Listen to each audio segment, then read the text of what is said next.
Meet the Xperts. John Reyes, president of one of the most successful technology training organizations in real estate. John is a sales guru who knows what it takes to close a deal.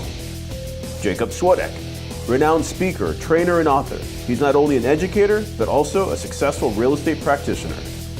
Matt Allman, nationally acclaimed social strategist. His training curriculum has been adopted by thousands of agents across the country.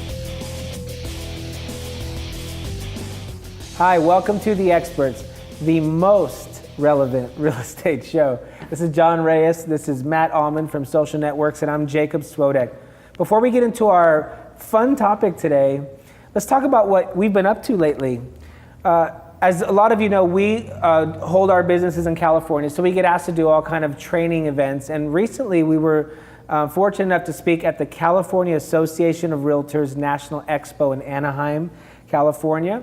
And I would say one thing that was interesting about it for me is that I got to follow Matt, right? So Matt was in the morning, I was in the afternoon, and both of us had standing room only, line out the door, turn people away, except line around the building. Line around the building, Elvis status. But yours, you had a little bit of a different nuance. What happened at your training? I did. I had the fire marshal come by and force a small warning.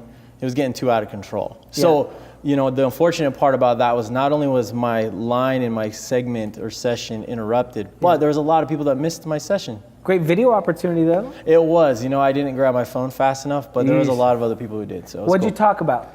It was what's next for social, and what I broke down was stop worrying about learning all the new tools, focus on the ones that you have right in front of you, and how video is a problem solver for you. So it was pretty neat. Feedback was through the roof. Then I talked about your 30-second elevator pitch, right? I wish I was there for that session. Yeah, it was fun. Actually, the idea is like if somebody were to ask you to talk about what you do in some environment where you don't know them well, could you say it in a value-driven way, right. And in a compelling way where it makes them want to know more, or you give them a card and set an appointment. So it was a lot of fun. What do you usually say? I'm the man, or? I just say Google me.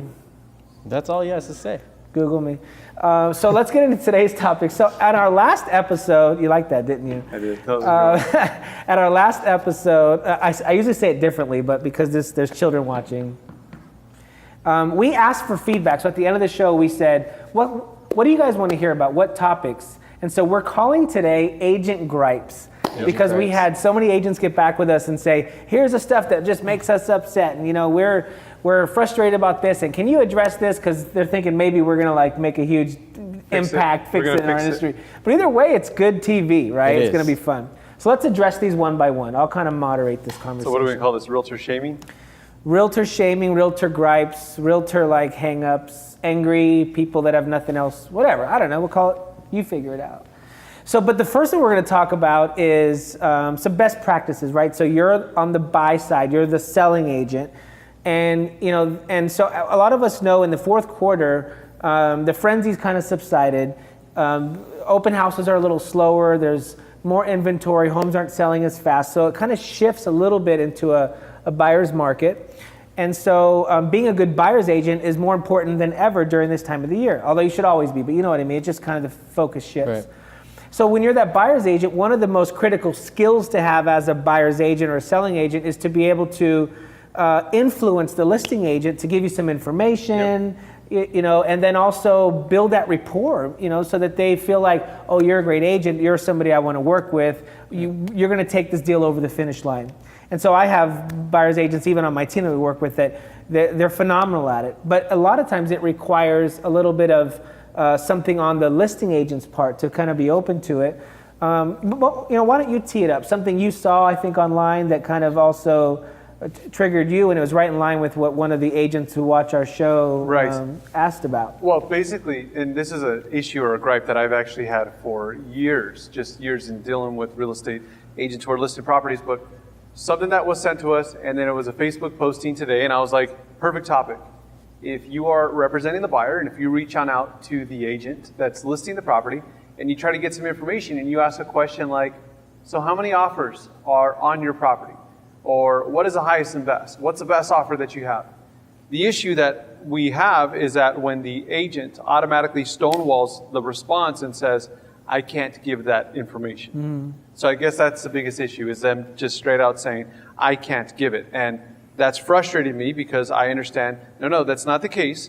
You can speak to your client, see if that's going to be the best for your client, but don't just give an absolute to say, no, you can't. Let's resolve this. What do you think? What's your take? For me, it's like the same agents that are out there that are bypassing properties that are on the market that a potential buyer would want, but because it doesn't meet the 3% commission structure, it's only 2%, they're not doing it. So I know I'm popping up, open all these doors. No, so those are all perfect. So let's talk about the main one we started with, right? Yeah. So I'm a listing agent. A selling agent calls me and says, hey, we're going to show your listing on 123 Main Street today. Can you give me some information? Talk to me about it. How many offers do you have? Where do I need to be to make this make sense? My buyer's awesome, blah, blah, blah. And then that person comes back with kind of a cold, I can't tell you that information. Just go look at the house. The lockbox is on the door. But in the real world, the truth is, anytime you get a listing, you have the seller sign an agency relationship disclosure.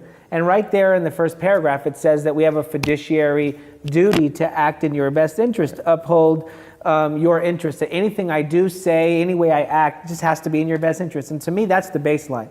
Right. So if I tell a buyer's agent, if I'm the listing agent, which I primarily am, if I say, we have 6 offers we're presenting on Wednesday night, and the highest one is above asking, and that's as much as I can tell you, but I will let you know that some of these offers don't have a lot down. There's nothing that's really amazing. Come with a strong offer. I'll get yours presented and let the best buyer win. That's what I would say, right? And there's nothing that I just said that seller would have a challenge with. But just today, I had a conversation in the parking lot with a seller who I was doing a price reduction for, and he's at $414,500. Another listing just came on the market $399,000, but I pushed that $414,000 because that's my client's best interest. Right. But now that there's this new $399,000 in the market, I had to call my seller and say, we need to do a reduction because they're model matches, because I want to be able to have that conversation with people. So I think it just comes down to, are you acting in your client's best interest? And I know I've seen this firsthand where agents will be so excited just to be able to get that listing in the first place, that they don't take it above and beyond to say, okay, well, let's look at this scenario for all intents purposes. I'm going to market the heck out of your home, do all that I can to find the buyer that is willing to offer the price that you want within the terms of what we set. But at the same time, let's look at it from a practicality standpoint and say, what do we need, low level? Because then you might be in a position where then you have some opportunities to be more flexible with the information that you share. Or, it just depends ultimately as to what your client... I love that, what you just said, because what I told the client today was, we need to reduce to $399,000. We've done 6 open houses. I knew how many buyers came through, how many agents. I had the feedback from every person that ever saw it. It was all price driven. So then his response was, well, I agreed to 6% commission at $415,000. If we reduce to $399,000, what does that look like? Right. So right away we started having that conversation about value, what I've done. And I said, if you recall, when we were at Starbucks, because it's tenant occupied, so we listed the house at Starbucks, my price at the time was $405,000. And then you said, would you do it for $415,000? I said, yes, I'll support you in that, but I don't think the comps support it. So I went back to the expectation management day one. So then he was quiet and he goes, I hear you. So then I said, if you want to reduce the selling agent down to 2.5%, I'll support you in that. I wasn't ready to give up my money. Well, right? And then he said, I'll call you in the morning. I'll crunch some numbers. I'll call you in the morning. Let me actually just hit on that point, because it would make sense in my best interest to perhaps maybe not minimize the compensation being offered to the agent that's bringing me a buyer, because you're listing, but don't de-incentivize those that are bringing me buyers. What are your thoughts on that? The only reason I threw that out there was because it was this quiet moment on the phone, and I'm decent on the phones. And he was looking for a reduction, and I was like, if you want to, because we were already at 3, I already sold it strong. Right. So if you want to go from 3 to 2.5, which by the way is the trend in that neighborhood, and you're okay with that, because he was worried about his bottom line, I'll support you in it. So my thing is, I would have loved him to stay at 3, but I wasn't about to give up the dollars that are going to help feed my family. But if he asked me to, I hope he's not watching this, I want to sell the place. It all comes down to selling the place, because I want everybody in his iPhone to call me when they want to sell their home. And if I'm just this rigid guy who's not willing to budge, then I don't subscribe to that. I'm not saying that a listing agent should go on out and drop their commission rate. I'm all about this. Price is what you pay, value is what you get. But when we're talking about gripes and leading where the conversation's going, I think that's the biggest thing, is that focusing on the value, know what you're worth, but just being willing to back that up. Yeah. My whole thing is that I think that's an issue in the agent space, is that collectively across the board, we're so focused on the commissions that we're going to earn, where I do feel that we lose sight. And I know that there's a lot of great agents out there who bring great value.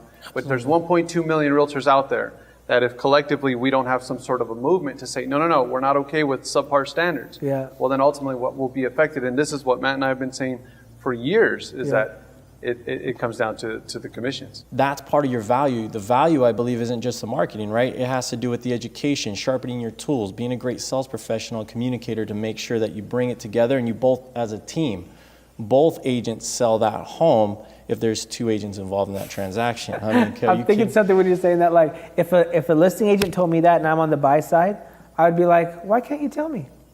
I would challenge it. Right. But it's a fine line because I don't want to upset him or her because I need them to like me to pitch my offer. You know what I mean? So what about when they tell you, I can't tell you? I said, oh, do you have that instruction in writing from the seller? And what was the logic behind that? You're helping your seller by telling me what it is so I can go and sell that concept to my buyer, get him excited. Which sometimes that does happen. You get instruction from the seller so that you don't give the information, right? Here's another guy. It should be a supplement in the MLS is what I'd probably say. Or I saw a Facebook posting of a real estate agent who said, I received an offer. Agent told me I had 24 hours to respond. Oh, ha, ha, ha, la, la, la. Who does that agent think I am? Who does this agent think that I am? I'm no puppet. I'm not dealing with this. And there was a lot of real estate agents that supported and were like, oh, yeah, you go, girl. And, I went on there and I was like, well, no. Technically, you have a duty to show any and all offers, period, whether or not they're to your terms, because it's such a ridiculous point for that agent to take. Why would you, if you even had one Facebook friend that was non-realtor, why would you want to make that point? Because if anything, it says that I'm sandbagging, I'm not good at my job, I'm slow. Exactly. Okay, well, this is good stuff, right? So like we said before, if you have ideas, topics for other shows, we're all about it. We just want this to be value, meet per minute. To learn more about us, if you want to book us for events, or if you're in Southern California area and you want to join the Relevant Agent group, go to relevantagent.com, and then you can also go there to watch past episodes. Thanks, guys. This was a lot of fun.